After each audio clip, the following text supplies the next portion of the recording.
Hello friends, welcome to my channel.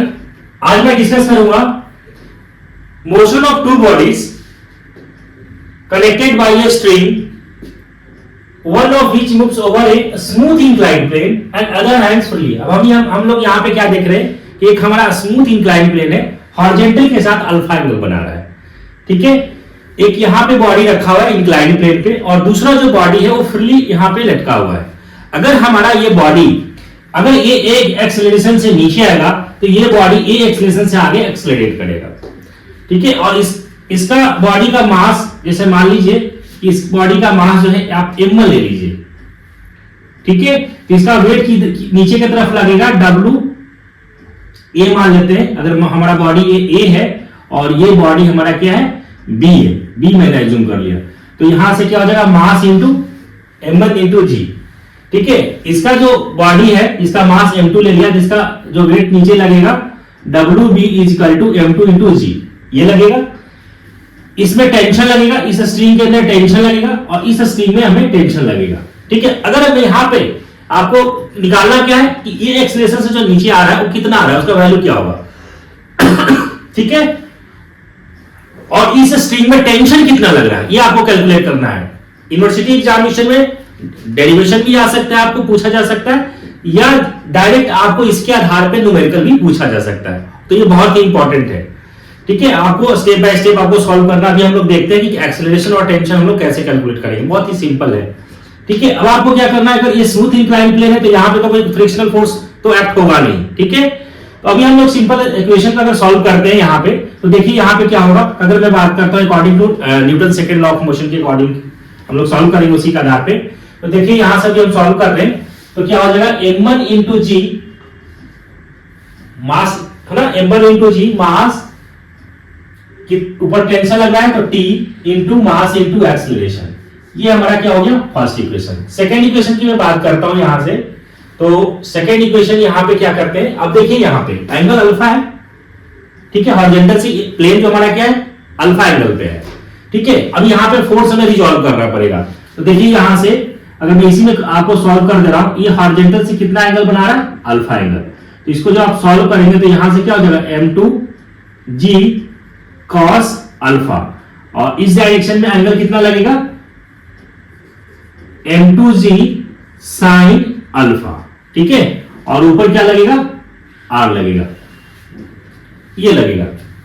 ये जो हमारा मास था क्या था m2 हमने लिया था m2, ये हमारे पास इस तरीके से ऐसे सॉल्व होगा। अब हमें क्या करना है कि फर्स्ट वाली इक्वेशन तो हमने लिख दिया m1g minus T equal to mass into acceleration. Mass हमारा क्या है यहाँ m1 है, तो m1 हमने लिख दिया, एक्सेलरेशन a है। सेकंड के लिए अगर मैं बात करता हूं तो क्या हो जाएगा, देखिए t minus m2g sine alpha, t minus m2g sine alpha is equal to mass into acceleration. इसको सेकंड मान लीजिए। इसको अगर आप सॉल्व करते हैं तो ये कैंसिल आउट हो जाएगा, तो m1g minus m2g sine alpha is equal to m1 plus m2 into a। ठीक है, अगेन इसमें से क्या कीजिए g को कॉमन ले लीजिए, यहां से क्या हो जाएगा m1 minus m2 sine alpha is equal to m1 plus m2 into a। तो यहां से a बराबर क्या हो जाएगा acceleration m1 minus m2 sine alpha divided by m1 plus m2, और यहां पे क्या आ जाएगा g। ये हमारा वैल्यू कैलकुलेट हो गया, किसका एक्सेलरेशन का वैल्यू कैलकुलेट हो गया।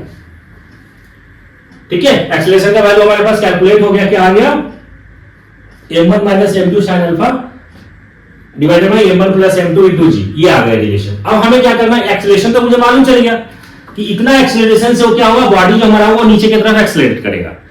अब इस स्ट्रिंग में टेंशन कितना लगेगा हमें ये कैलकुलेट करना है।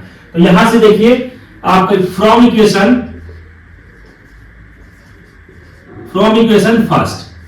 फर्स्ट इक्वेशन से अगर मैं बात करता हूं यहां पे, तो आप देखिए यहां से कैसे करेंगे इसको सॉल्व।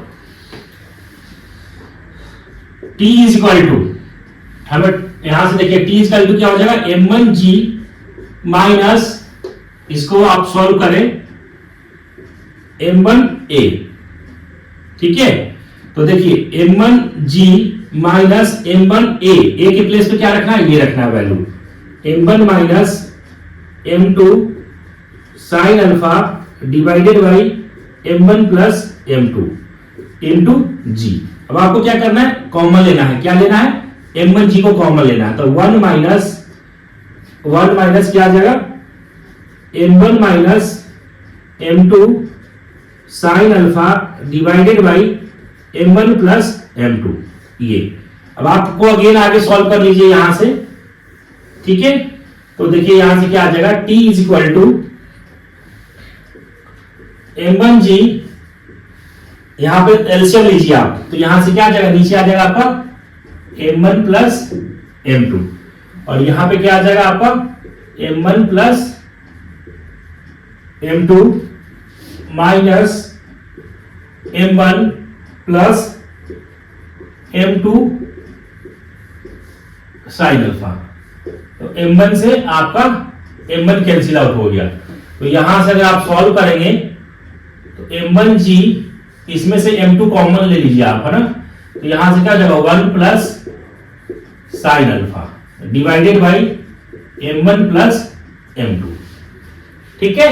अब आप क्या कीजिए, इसको अरेंज कर दीजिए, तो m1 into m2 1 plus sign alpha divided by m1 plus m2, ये रिलेशन हमारा आ गया, किसका आ गया, टेंशन, जो हमारा इसके अंदर जो टेंशन लगेगा वो कितना लगेगा, वो ये लगेगा, ठीक है। तो आपको इस तरीके से आपको सॉल्व करना, अगर एग्जामिनेशन में अगर डेरिवेशन पूछता है तो ड्राइव करना है, अदरवाइज अगर न्यूमेरिकल आता है इसके आधार पे तो डायरेक्ट आपको क्या करना है, वैल्यू आपको रख करके और इसको सॉल्व कर देना है, ठीक है। आई होप फ्रेंड्स कि ये समझ में आ गया है आपको डेरिवेशन। अगर चैनल पर पहली बार है तो चैनल को सब्सक्राइब कर लें, नोटिफिकेशन को ऑन कर लें। Thank you.